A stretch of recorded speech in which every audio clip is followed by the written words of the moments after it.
একটা বাস্তব কথা কি জানেন? পাখির উঠতে লাগে পাখা, আর মানুষের উঠতে লাগে টাকা। আর টাকা এমন এক জিনিস থাকলে মানুষ কেনা যায়, আর না থাকলে মানুষ চেনা যায়।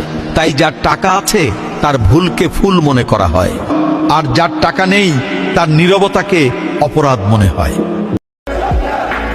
টাকার অভাব কতটা ভয়ঙ্কর একবার গরিব হয়ে অসুস্থ সেজে হসপিটালে যেয়ে দেখো।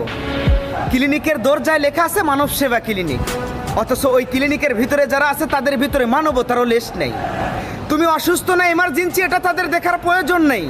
তোমার পকেটে টাকা থাকলে সেই ক্লিনিকে তোমার চিকিৎসা আছে, না থাকলে চিকিৎসা নাই। তোমাকে যেতে হবে সরকারি হসপিটালে। এবার সরকারি হসপিটালে যেয়ে দেখো, অক্সিজেন আছে তো বেড নাই, বেড আছে তো অক্সিজেন নেই। অক্সিজেন বেড দুইটাই থাকলে আবার ডাক্তার নাই। এভাবেই অসহায় গরিব দুঃখী মানুষের অসহায়ত্ব আজকে টাকার জন্য বিবেকহীন মানুষের কাছে অসহায় হয়ে পড়ে রয়।